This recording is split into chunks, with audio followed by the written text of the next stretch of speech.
Thank you so much for taking the time to talk with me today. I'm so excited to speak with you. I love the show and I love the different characters and seeing this Mhm. version of Sisters, a different side. So thank you so much for taking the time again to talk with me.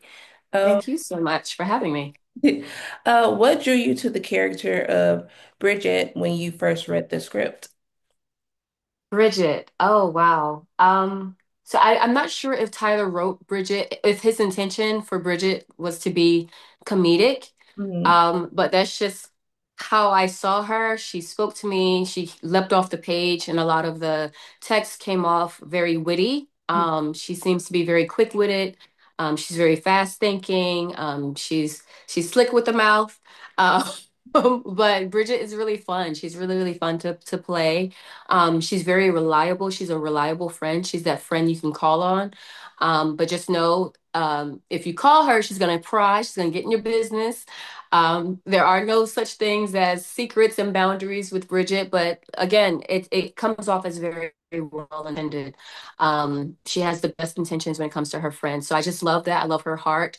And yeah, Bridget just seemed very pure and fun to play. So I really, really wanted to bring her to life using my own, wit and humor, and just, make her relatable to those who would know a Bridget in their lives.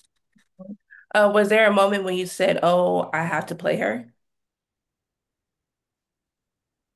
No, I've fallen in love with Bridget. Bridget is really, really fun. I think the only thing that, kind of gave me uh, a little pause is where Bridget she doesn't really like to deal with confrontation and conflict. She runs a lot. So I find like where I myself, Jennifer, would not bite my tongue, Bridget would. I have to remember, okay, you're Bridget. You wouldn't be as direct as I would personally be. But other than that, I think she's just so much fun to play. We haven't seen too much of Bridget's personal life just yet. What can you share about her Mhm. personality and what she brings to this friend group of dynamic?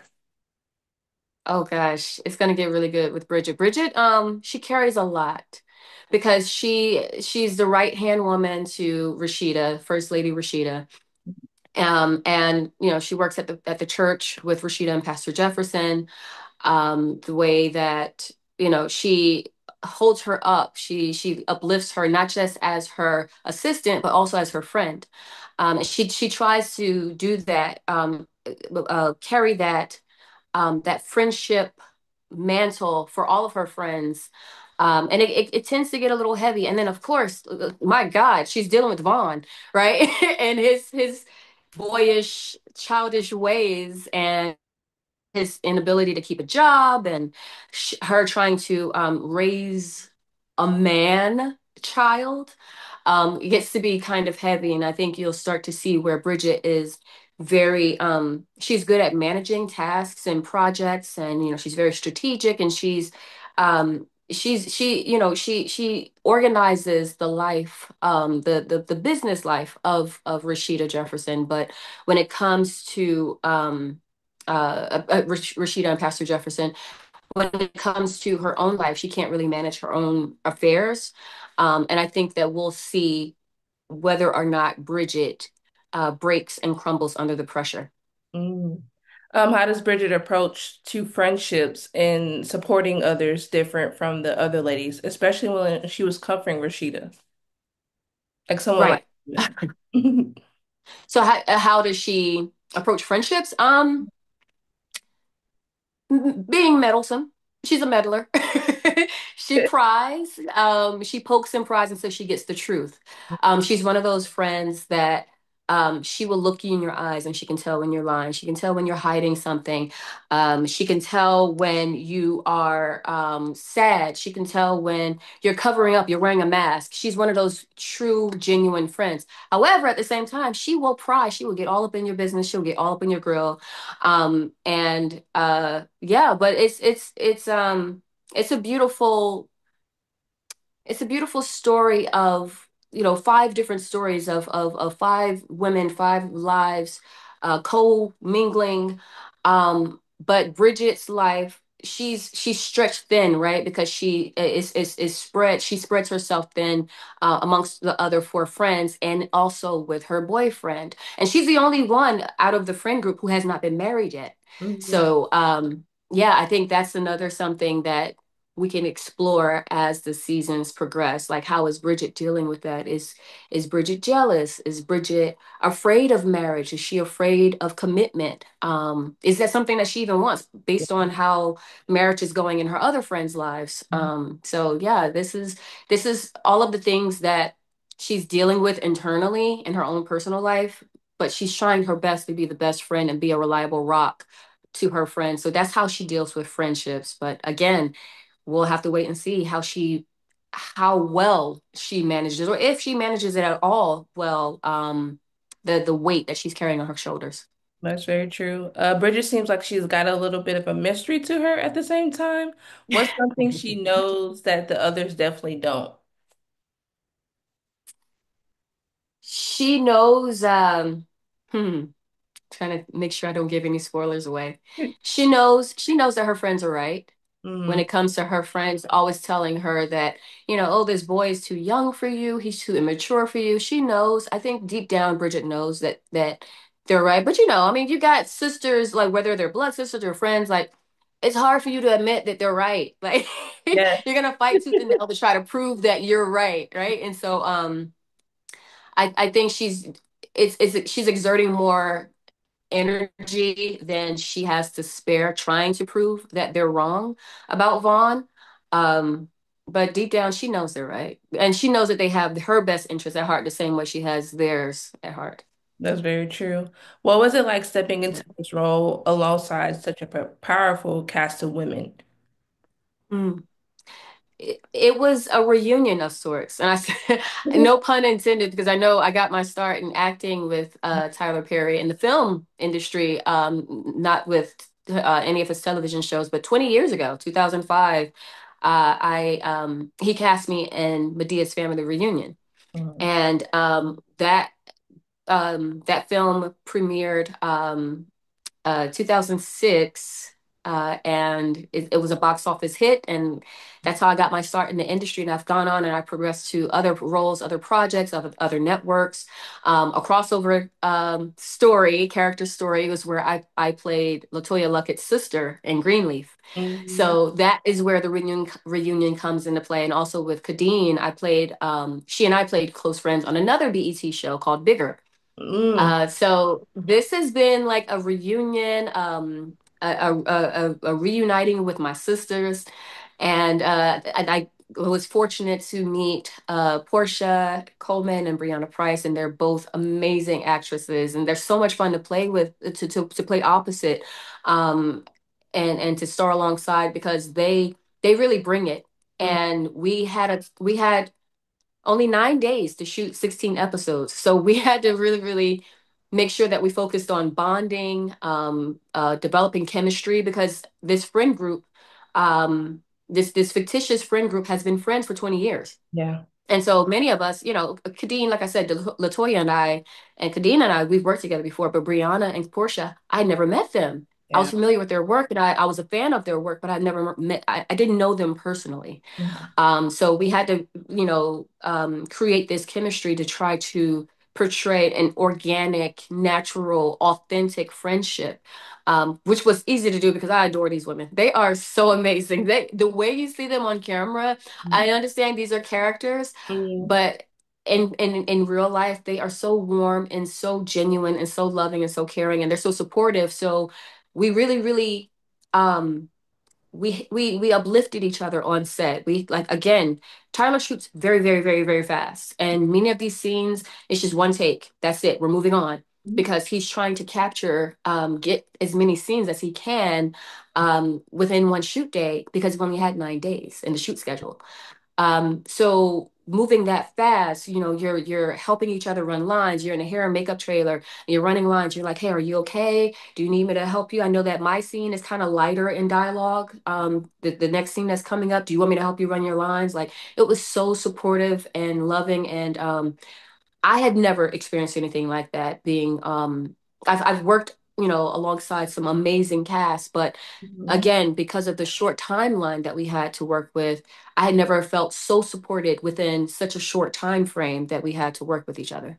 That's true. I love that. In 9 days is I feel like that's hard, but if y'all got it done, so kudos to you in 9 days. We're talking like 100 pages a day. Like it's That, a lot, but I commend Tyler and on developing a work ethic that would prepare us to work on any set. that's true. We are equipped. He told us time and time again, I would put you guys against any cast on any show any day of the week, because he's like, you guys are the ultimate professionals, and he is the ultimate professional. He's the ultimate visionary, and he's very imaginative the way he creates these characters, and he writes the characters in such a way to where you feel like you know them. Yeah. And it's easy for you to remember your lines because these are words that you can hear yourself saying. Hmm. So that makes it easier to because people ask all the time, how do you guys remember your lines so much? But also Tyler gives you space to to improv, to play, to discover your own, what would you say in this situation, in a real life situation. So he gave you that creative space to play. And I had some amazing women to play alongside. Yes. Was there a particular scene or moment filming Divorce Sisters that really challenged you emotionally, or made you laugh out loud? Mm, mm. I would say almost every scene that Bridget and Vaughn were in, we were laughing. We were trying very, very hard not to break character. We Mhm. could hear the crew behind us. As soon as Tyler would say cut, we could hear the crew just erupt into laughter. The entire set would just erupt into laughter because Pierre Johnson is a comedic improv genius. I love improv. I love comedy. I've already talked about how, I lean heavy into humor.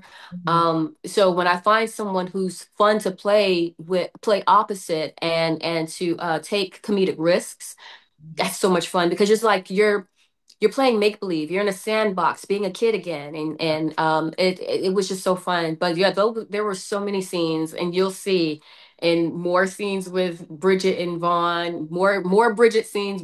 I think Bridget brings she brings the comic relief to such heavy subject matters. Yeah.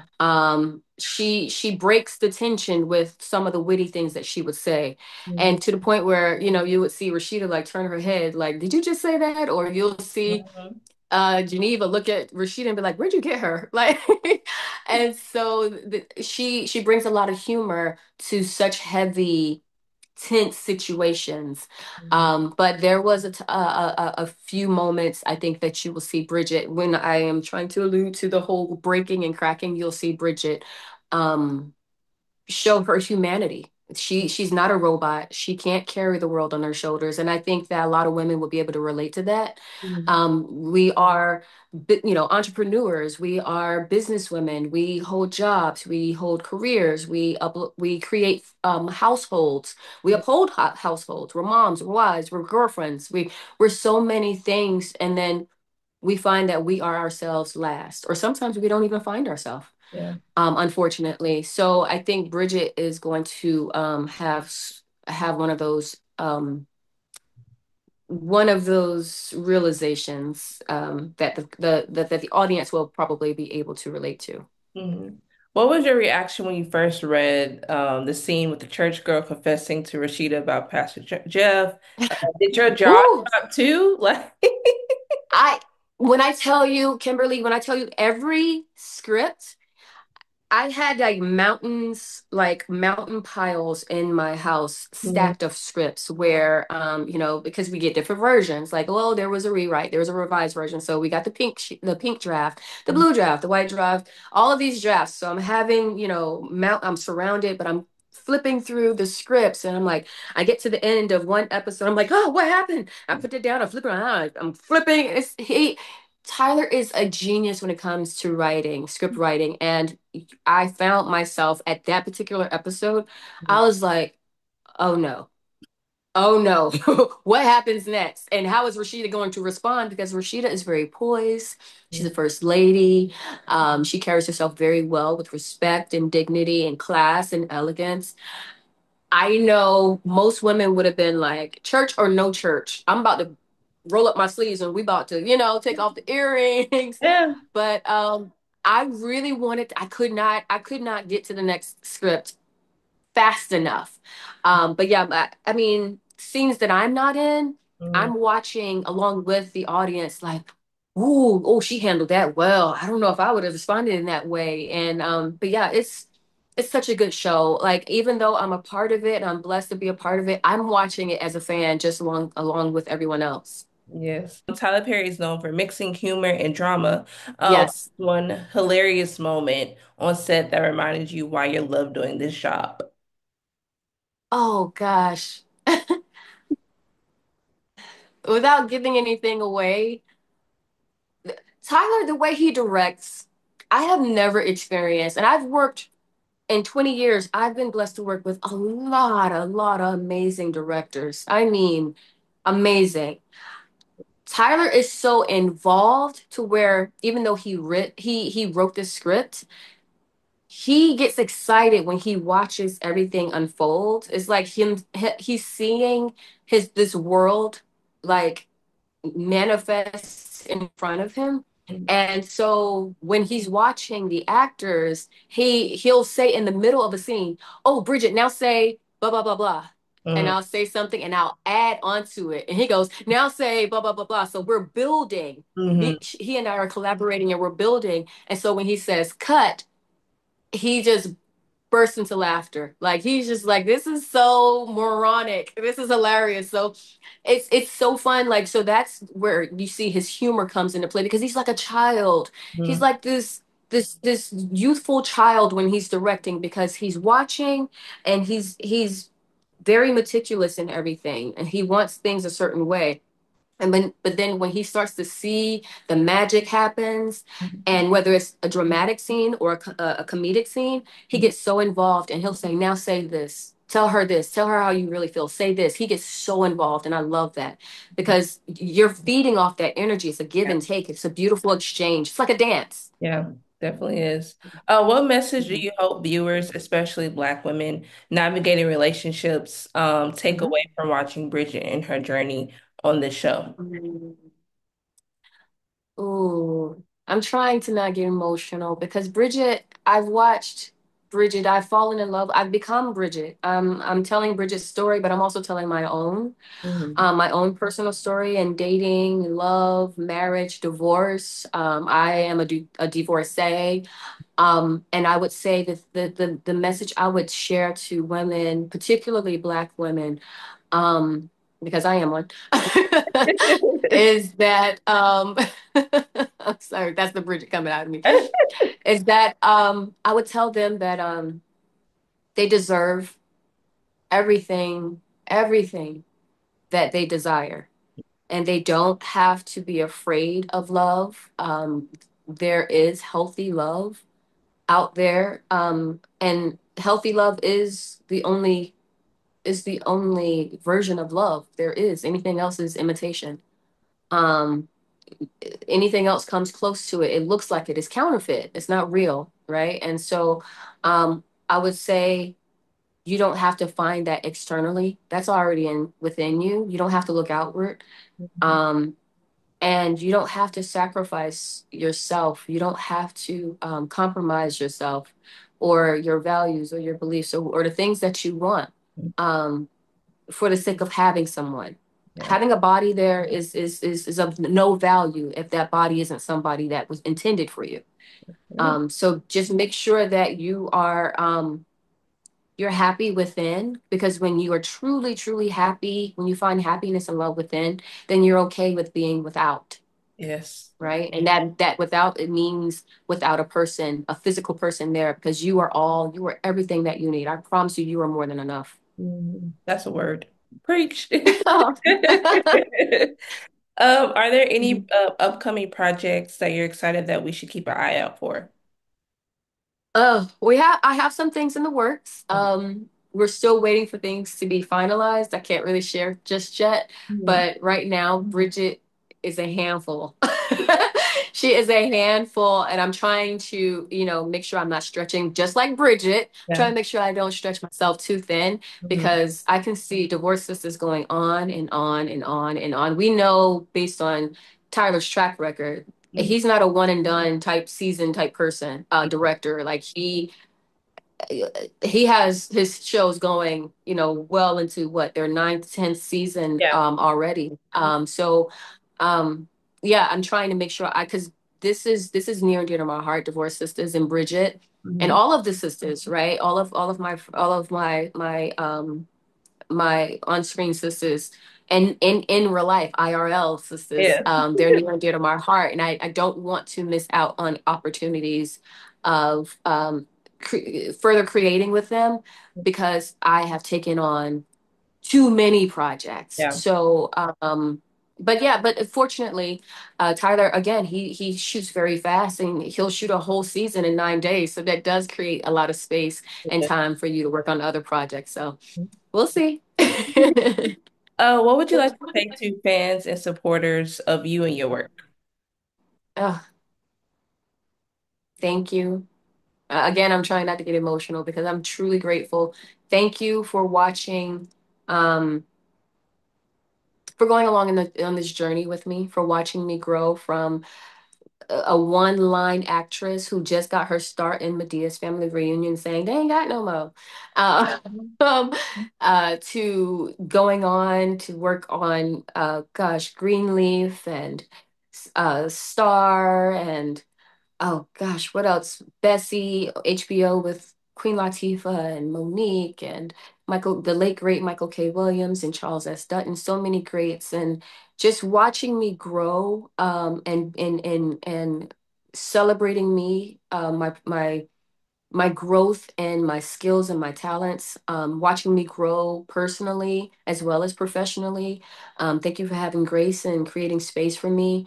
And thank you for celebrating me. Every win, every victory, every booking. They're like, oh, I remember her from this, and look at her now. And oh, right, that was her. Wow, she's morphed into so many different characters, and she played this role so well. I didn't even realize that was her. And so just hearing them go along on this journey, having them go along on this journey with me and hearing the praise, receiving the praise and them telling me how much they relate to certain characters and how like in Greenleaf, I had a young lady message me and say that because of my character in Greenleaf, that made her reach out to her father and reconcile her relationship with her estranged father.